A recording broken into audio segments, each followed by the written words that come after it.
Hello guys, welcome back my YouTube channel. You're watching Dev's Daily Dose. ഇന്ന് നമ്മൾ നോക്കാൻ പോകുന്നത് എയർ ഇന്ത്യ ഫ്ലൈറ്റുകളുടെ തകർച്ചയാണ്. എന്തായിരിക്കും ശരിക്കും സംഭവിച്ചത്? ആരാണ് ഇതിൻ്റെ ഉത്തരവാദി? ഒന്നാമതായി വരുന്നത് air India flight 855 crash in Arabian sea. 1978 ജനുവരി 1 ലോകമെങ്ങും ഒരു പുതുവർഷത്തിനായി കാത്തുനിൽക്കുന്ന ദിവസം. 213 യാത്രക്കാരുമായി എയർ ഇന്ത്യയുടെ എംപറർ അശോക ടേക്ക് ഓഫിന് വേണ്ടി കാത്തുനിൽക്കുന്നു. ബോംബെയിലെ സാന്റാ ക്രൂയിസ് എയർപോർട്ടിൽ നിൽക്കുമ്പോൾ ഈ ജീവനക്കാരും യാത്രക്കാരും അറിഞ്ഞിരുന്നില്ല മരണം അവരുടെ കൂടെയുണ്ടെന്ന്. 8 മണിക്കാണ് ടേക്ക് ഓഫ് ടൈം. ഫ്ലൈറ്റിലെ എല്ലാ നിയമ നടപടികളും തീർത്ത് ജീവനക്കാരും യാത്രക്കാരും ഒരുങ്ങി ഇനി ടേക്ക് ഓഫിനുള്ള സമയത്തിനു വേണ്ടി. എന്നാൽ കാലാവസ്ഥ വളരെയധികം വിപരീതമായിരുന്നു. എല്ലാവരിലും ആശങ്ക ജനിപ്പിച്ചു. 8000 ഫ്ലൈറ്റ് അവേഴ്സ് ഉള്ള വളരെ എക്സ്പീരിയൻസ്ഡ് ആയിട്ടുള്ള ക്യാപ്റ്റൻ മദൻ ലാൽ കൂക്കർ ആയിരുന്നു ഇതിൻ്റെ ക്യാപ്റ്റൻ. അതുമാത്രമല്ല, കോ പൈലറ്റായിട്ട് ക്യാപ്റ്റൻ ഇന്ദു വിർമാണിയും ഫ്ലൈറ്റ് എഞ്ചിനീയറായിട്ട് ആൽഫ്രെഡോ ഫാരിയയും ഉണ്ടായിരുന്നു. എല്ലാ ക്രമീകരണങ്ങളും സജ്ജമായി. ഇനി ടേക്ക് ഓഫിനുള്ള കാത്തിരിപ്പായിരുന്നു. അങ്ങനെ ആ സമയം വന്നെത്തി. രാത്രി 8 മണി. ഫ്ലൈറ്റ് പതിയെ പറന്നുയരാൻ തുടങ്ങി. ഫ്ലൈറ്റ് പറന്നുയർന്ന് 2 മിനിറ്റിനകം തന്നെ എല്ലാവർക്കും എന്തൊക്കെയോ അസ്വാഭാവികതകൾ എല്ലാവർക്കും തോന്നിയിരുന്നു. എന്നാൽ ഇത് മുൻപറഞ്ഞ കാലാവസ്ഥാ വ്യതിയാനത്തിൻ്റെതാണെന്ന് എല്ലാവരും തെറ്റിദ്ധരിച്ചു. മുംബൈ എയർപോർട്ടിൽ നിന്നും ഫ്ലൈറ്റ് പതിയെ അറേബ്യൻ സീയിലേക്ക് കടന്നു. വളരെ ശാന്തമായി തന്നെ മുന്നോട്ട് പോയിക്കൊണ്ടിരുന്നു. എന്നാൽ അത് വളരെ തെറ്റായ ഒരു ധാരണയായിരുന്നു. താഴെയാകട്ടെ കറുത്ത കടലും മുകളിലാകട്ടെ കറുത്ത ആകാശവുമായിരുന്നു പൈലറ്റിന് ദൃശ്യമായിക്കൊണ്ടിരുന്നത്. എന്നാൽ ഇതൊന്നും വകവയ്ക്കാതെ തൻ്റെ യാത്രക്കാരെ കൃത്യസമയത്ത് നിശ്ചിത സ്ഥലത്ത് എത്തിക്കാനായി ആ പൈലറ്റ് യാത്ര തുടർന്നുകൊണ്ടേയിരുന്നു. എന്നാൽ ഒരു നിശ്ചിത സമയത്ത് എത്തിയപ്പോഴത്തേക്കും ചുറ്റുമുള്ളത് ഒന്നും കാണാതെയായി. മുമ്പിൽ കറുത്ത ആകാശം മാത്രം ദൃശ്യമായി. എന്നാൽ ഒരു ഫ്ലൈറ്റിൻ്റെ ക്യാപ്റ്റൻ തന്നേക്കാൾ ഏറെ വിശ്വസിക്കുന്നത് ഫ്ലൈറ്റിൻ്റെ പ്രധാന ഉപകരണമായ ആറ്റിറ്റ്യൂഡ് ഡയറക്ഷൻ ഇൻഡിക്കേറ്റർ ആയിരുന്നു. അതിൻ്റെ ദിശയ്ക്കനുസരിച്ച് ഫ്ലൈറ്റ് അദ്ദേഹം നീക്കിക്കൊണ്ടേയിരുന്നു. അതിൽ കാണിച്ചത് ടേണിംഗ് റൈറ്റ് എന്നായിരുന്നു. എന്നാൽ അതൊരു മരണത്തിലേക്കുള്ള ചുവടുവെപ്പാണെന്ന് അദ്ദേഹം അറിഞ്ഞിരുന്നില്ല. ഫ്ലൈറ്റ് അദ്ദേഹം വലത്തേക്കു തിരിച്ചു. കാലാവസ്ഥ വളരെയധികം മോശമായിരുന്നു. ചുറ്റുമുള്ളത് ഒന്നും കണ്ടതുമില്ല. ഫ്ലൈറ്റിലെ എഞ്ചിനീയർ വിളിച്ചു പറഞ്ഞു, "do not go by that one." ആ വശത്തേക്ക് പോകരുത്, അവിടെ അപകടമുണ്ട്. എന്നാൽ മരണം തൊട്ടടുത്തായതുകൊണ്ട് തന്നെ ഇവർ അത് കേട്ടിരുന്നില്ല. എന്നാൽ ഫ്ലൈറ്റ് ആകട്ടെ 180 ഡിഗ്രി വരെ ചരിഞ്ഞു പറക്കാൻ തുടങ്ങി. പൂർണ്ണമായും ക്യാപ്റ്റൻ്റെ കൺട്രോളിൽ നിന്നും ഇത് പോയി. അതുമാത്രമല്ല, പെട്ടെന്നുണ്ടായ ആഘാതത്തിൽ അദ്ദേഹത്തിൻ്റെ മൈൻഡ് നഷ്ടമാകുകയും അദ്ദേഹത്തിന് ബോധക്ഷയം വരികയും ചെയ്തു. കോ പൈലറ്റ് ആവട്ടെ തൻ്റെ ധൈര്യം വീണ്ടെടുത്ത് വീണ്ടും വിമാനത്തെ പഴയ ഗതി കൊണ്ടുവരാൻ പരമാവധി ശ്രമിച്ചു. എന്നാൽ ശ്രമങ്ങളെല്ലാം വിപരീത ഫലമായിരുന്നു ഉണ്ടാക്കിയത്. യാതൊന്നും അദ്ദേഹത്തിന് പറ്റാതെ നിസ്സഹായനായി ഇരിക്കാൻ മാത്രമേ കഴിഞ്ഞുള്ളൂ. എന്നാൽ കഴിവിൻ്റെ പരമാവധി ഈ ഫ്ലൈറ്റ് പഴയ ഗതിയിലെത്തിക്കാൻ പറ്റുമോ എന്ന് അദ്ദേഹം ശ്രമിച്ചുകൊണ്ടേയിരുന്നു. എന്നാൽ ശ്രമങ്ങളെല്ലാം വിപരീതമായിക്കൊണ്ടിരുന്നു. ഫ്ലൈറ്റ് തൻ്റെ നിയന്ത്രണത്തിൽ നിന്നും പൂർണ്ണമായി തന്നെ നഷ്ടപ്പെട്ടു എന്ന് അദ്ദേഹത്തിന് മനസ്സിലായി. ഫ്ലൈറ്റ് പല രീതിയിൽ പറക്കാൻ തുടങ്ങി. എന്നാൽ വിപരീത കാലാവസ്ഥയും ഫ്ലൈറ്റിനെ വളരെയധികം ബാധിച്ചുകൊണ്ടിരുന്നു. ഫ്ലൈറ്റ് നേരെ അറബിക്കടലിലേക്ക് താഴ്ന്നുകൊണ്ടേയിരുന്നു. ജനങ്ങൾ വളരെയധികം പരിഭ്രാന്തരായി. എല്ലാവരും മരണത്തെ മുഖാമുഖം കണ്ടുകൊണ്ടിരുന്നു.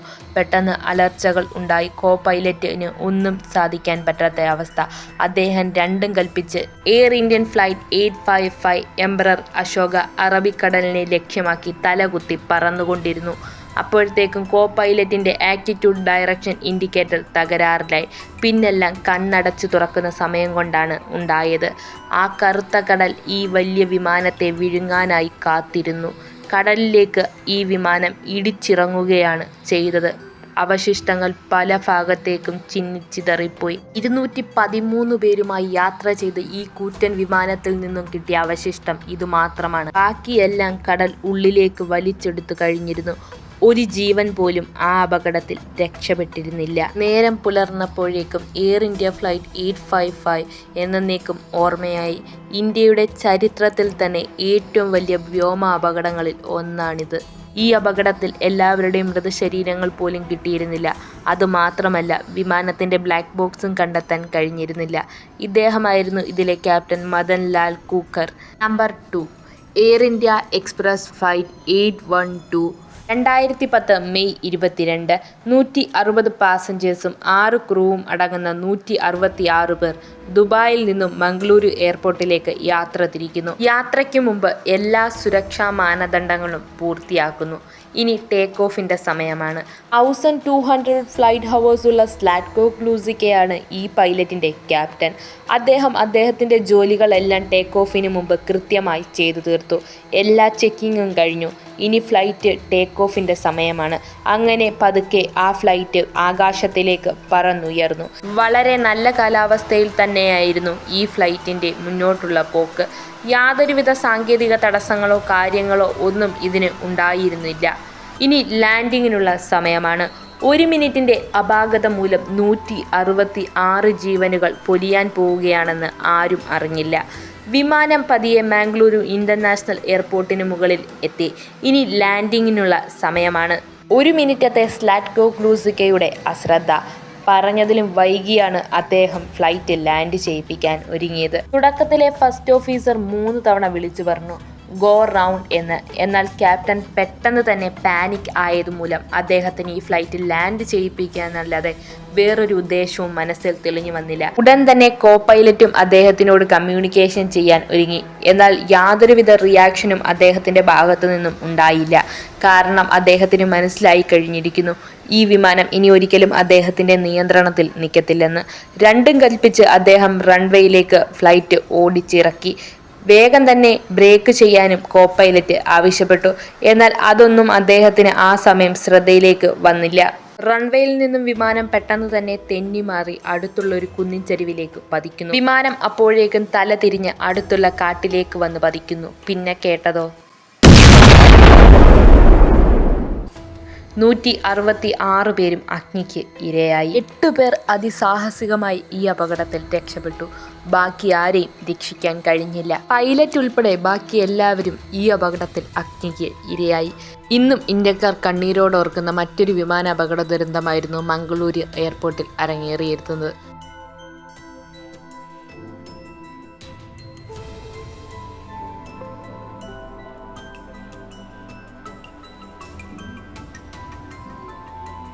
Number 3 Indian airline flight 605. പുതിയ തരം സാങ്കേതിക വിദ്യകൾ പരീക്ഷിച്ച ഒരു ഫ്ലൈറ്റായിരുന്നു ഇത്. എന്നാൽ അത് വളരെയധികം അപകടത്തിലേക്കാണ് അവസാനം ചെന്ന് പതിച്ചത്. ബോംബെ എയർപോർട്ടിൽ നിന്നും ഈ ഫ്ലൈറ്റ് പറന്നുയർന്നു. എന്നാൽ പിന്നീട് ഒരിക്കലും ഈ ഫ്ലൈറ്റ് പറന്നതുമില്ല.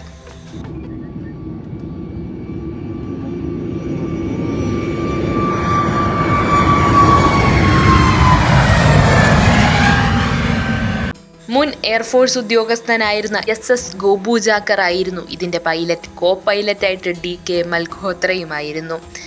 എന്നാൽ അദ്ദേഹത്തിനാകട്ടെ പുതിയ തരം A320 മോഡൽ സിസ്റ്റം ആയതുകൊണ്ട് തന്നെ അദ്ദേഹത്തിന് വളരെയധികം പ്രയാസമായിരുന്നു പ്ലെയിൻ കൺട്രോൾ ചെയ്യാൻ. ബാംഗ്ലൂരു എയർപോർട്ടിലെ റൺവേയിലേക്ക് എത്തുന്നതിന് മുമ്പേ തന്നെ ഗ്രൗണ്ടിൽ ടച്ച് ചെയ്ത് പ്ലെയിൻ 3 തവണ ബൗൺസ് ചെയ്ത് അടുത്തുള്ള ഗോൾഫ് ഗ്രൗണ്ടിലേക്ക് ഇടിച്ചു കയറി.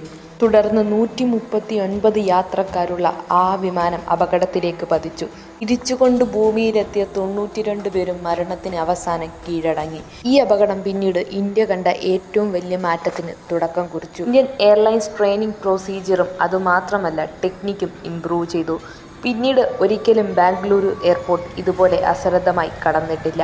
എന്നിരുന്നാലും 1990 നടന്ന ഈ അപകടം ഇന്നും മനുഷ്യ മനസാക്ഷിക്ക് ഒരു നടുക്കമാണ്. Thank you for watching my channel.